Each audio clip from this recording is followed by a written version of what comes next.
everybody.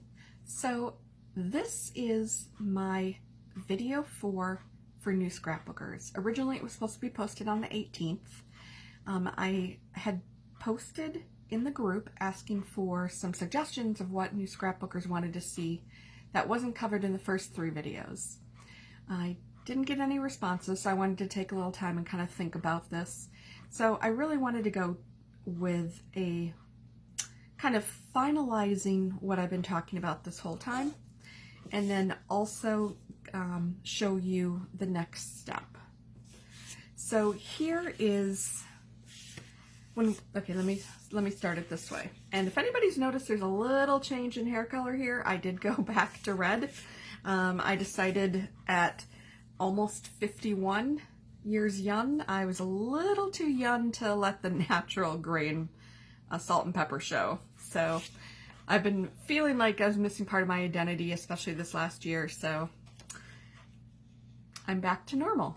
Okay, so that said, last video, you might remember that I was showing some of these items, some photos that I had from mentoring young women, or mentoring women that were new to their research career.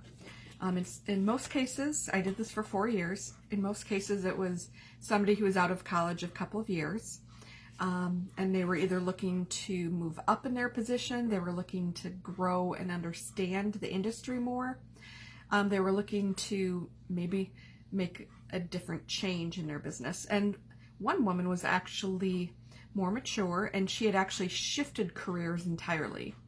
So while she was not fresh out of college, she was new in the research career, so she counted under that. So I'd had a couple photos that I needed to scrap that I showed you guys last time, and I discussed with you different colors and different things that you could do with that. And I gave you some examples of where I thought I was going to go with that. So I wanted to show you the end result, because I did take a little bit of a different tangent with this. I had originally shown natural disposition, and I know this is backwards just because of how I'm videoing this, but I had shown you the pre-designed pages. I realized I wasn't quite sure where in my book this was going to go, so I didn't know which side of the page to put them on. So I grabbed my the designer paper pack that also accompanies it.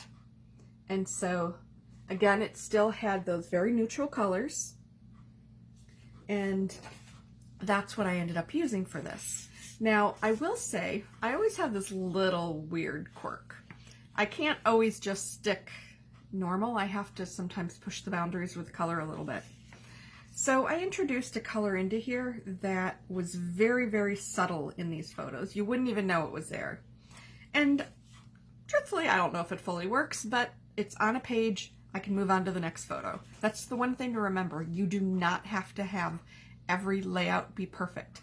Sometimes it's more important to get past something you're stuck with and just move on to something else.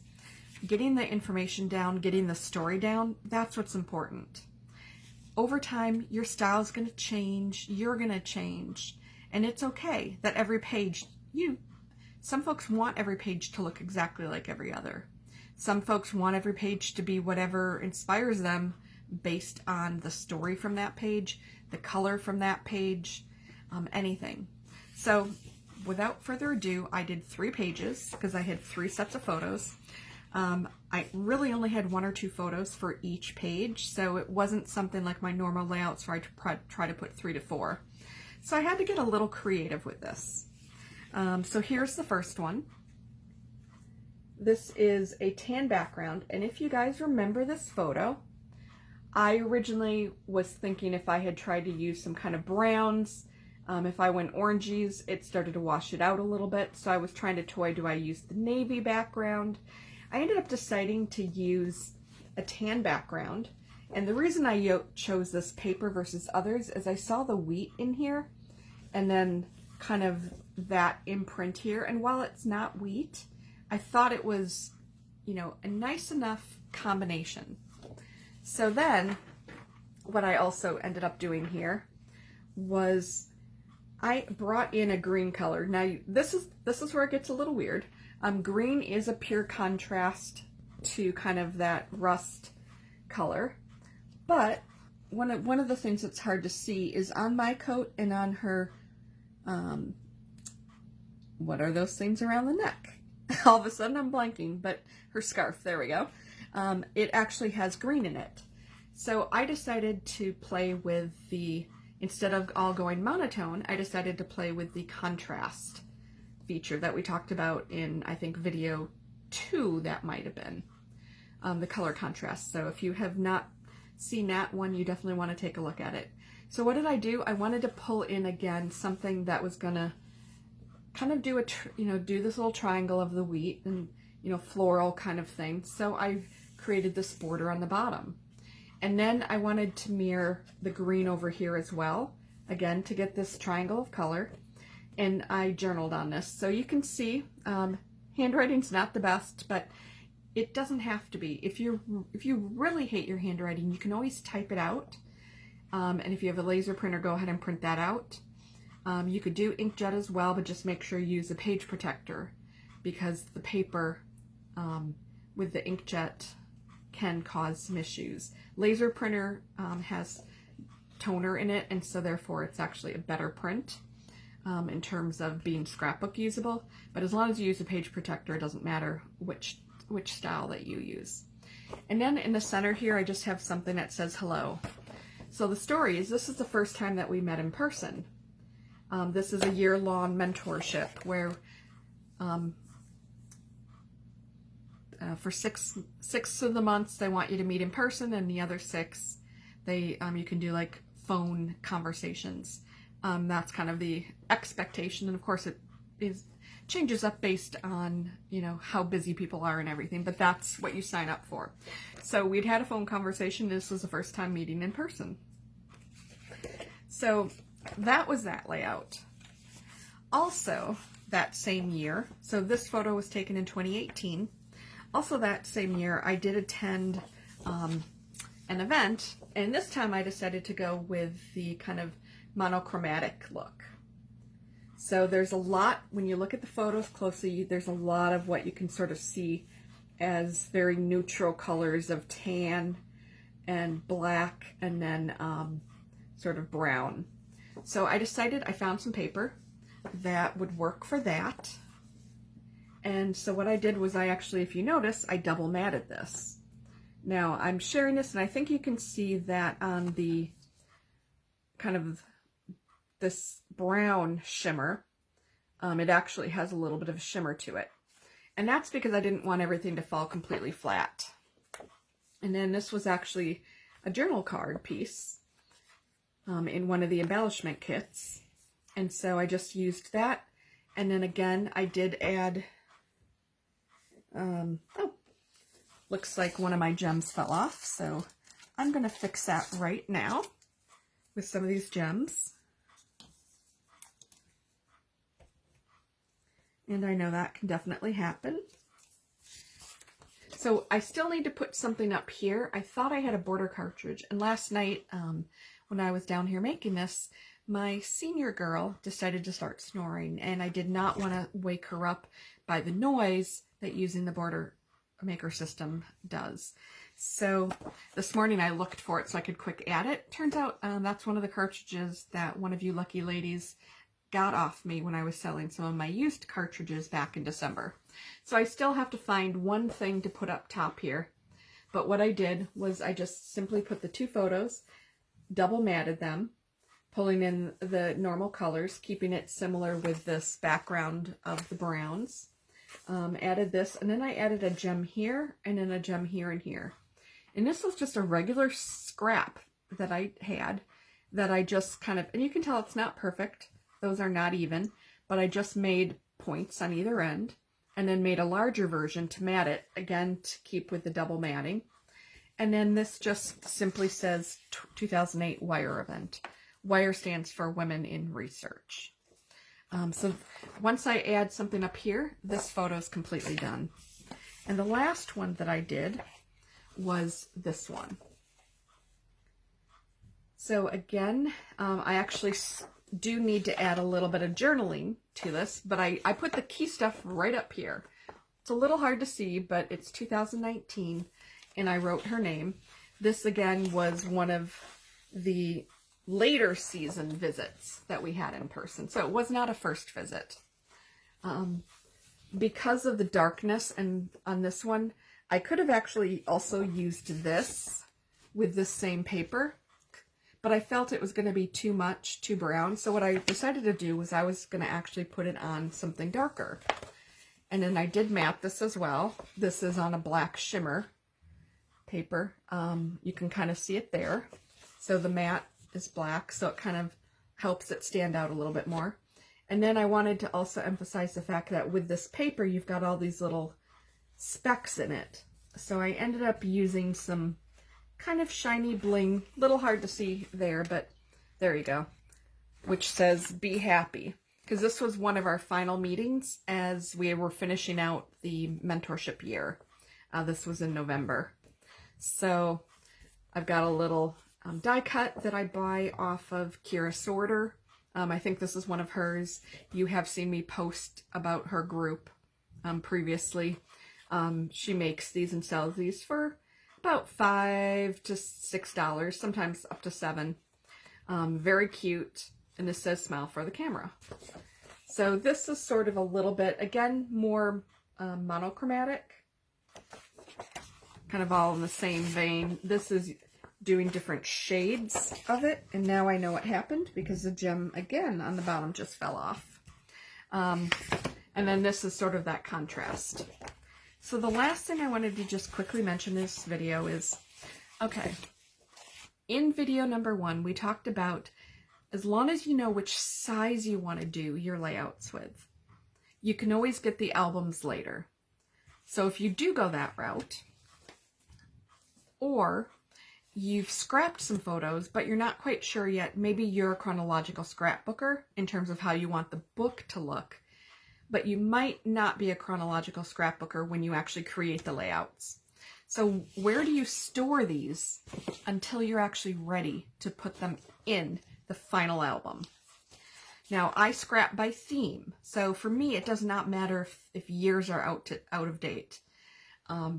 There's only one album, I think, so far that I've ever created that I did anything, at least within the year. The years were consecutive. And then the order within that might not have been, but out of the 20 or so albums that I have here, only one is chronological. So I kind of go against the grain. I scrap by theme, and it's fine for me if years are out of date because it doesn't matter to me. It's the history of it, and I lived it once. This is just remembering it, and actually putting it out of order can sometimes be a little bit fun too. So what do you do with these? Here's what I do. Now, I happen to have all of my cardstock, as well as my scraps in these page holders, 12 by 12 page holders with handles that push down. They are sold by Totally Tiffany. And so this holds all 5 of the Scrap Masters. You guys have heard me talk about that, but I will do another video to refresh for new folks in the group. But all my cardstock is in here. These are in here. And I also have, and I'll grab it,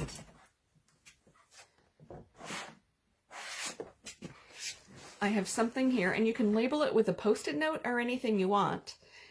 These happen to be Shut Your Flaps that are from Totally Tiffany, and only the colored part, or actually I should say the opposite of the colored part, has the adhesive. So the adhesive is here, and this says put in albums. So here are some other photos and other albums that I have done, layouts that I've done, excuse me, that I have not yet put into their album. So a couple of these here were different scrapbooking event ones. Here's a Christmas album, Christmas layout for my great aunt. She's actually my grandmother's sister, so whatever that actually is. she turned 100, and she lives over in England. So last Christmas, she turned 100. She's 101 now, and this was her 100th birthday. So lots of different things. I get those kind of photos. Here's some old ones of different dogs and things throughout our life, and my family's dog. Those two and then these two are ours. So whatever, a lot of times I believe and subscribe to the theory of pick it up, deal with it, so you know, only touch it once. So I will scrap random photos that I'll find, and then I may not be ready to put them in an album yet. And that's exactly what's happened here. This was just a summer day visit back when we could visit each other. My aunt and uncle, who raised me from 12 on, they live up in Wisconsin. I'm in Illinois, and with COVID, I've not been able to see them since December of 2019. So this happens to be, you know, before that time frame. And this is page 2, so the details are on page 1. But using up a lot of little layered scraps, some different things, matting, two-tone that, and putting a little heart border just because I could. Just for that, like I said, I do like to do the color contrast at times. So this is where I'm going to stick these guys for now until I'm ready to put them in an album. So what happens if you don't have one of these? Here's another thought for you. If you happen to have, and I am, of course I had it and now it's not here, but if, I'll just do it this route. If you happen to have, maybe you've bought an album for the future that you have not started using yet. Maybe you like to use the same album over and over and over again. If you've got an album, now this is a physical scrapbook album, but it has in it what I want to refer to. So if you have an album already not in use, you could, for protection, use that, and you could use something like these pages. Now Creative Memories is back selling the top loading. This is a side loading page because of the era that I bought it in, but all of this is actually one full page. So I'm going to pull this out and show this to you this way. Once I can get it out of here. Okay. So this was the page. This is one of those where I had a lot of photos, and at the end it was just same photos of the same people, but I wanted to include it because other people do look at the album, and everybody looks at, you know, they want to find themselves in it. So this gives lots of opportunity for them to do that from different viewpoints. And so toward the end here, I just stuck 6 photos side by side, so there is absolutely no gap. And then the flip side of the layout, I had 5 photos, so I did that. And then what I did was I actually just stuck it in one of these clear protectors. And if you do the albums from Michaels, I know happens to have a lot of these slide-in albums, is one name that I've heard them referred to. You can just go ahead and put your layouts in there. And then the rest of it, you know, take them out as you need them. So this can be an interim place if you happen to use those holders for different things. Go ahead and use that. If there's something else that you already have 12 by 12 paper in, go ahead and use that. If it's inexpensive, you know, buy one more. The Container Store also has the multi-purpose bins. They are wider than these, but they hold 12 by 12 size as well. So there's a lot of different choices, things that you might already have around your house that you're using for other organization. And then things where you might want something separate, or you may just want to scrap an order and put it in a book as you're done. I do a lot of that because if I'm working on a theme, I pull out the book that I'm doing and I go, and I don't stop and do any other projects until that series of photos are done. That's what happened with the Blackhawks. Sorry, I was going to say Blackjacks, but the Blackhawks hockey photos that you've seen me show you in prior videos. So I kept going until that series was done, and then I moved on to something else. So that's what I wanted to share to kind of finish up these new scrapbooker videos. I do plan on doing some technique videos and tool videos and tip videos that focus on one specific kind of product or challenge in the future. So those will be hopefully helpful for you, for those who are interested in that. Otherwise, that's it. I hope you have a wonderful weekend. Thanks, everyone.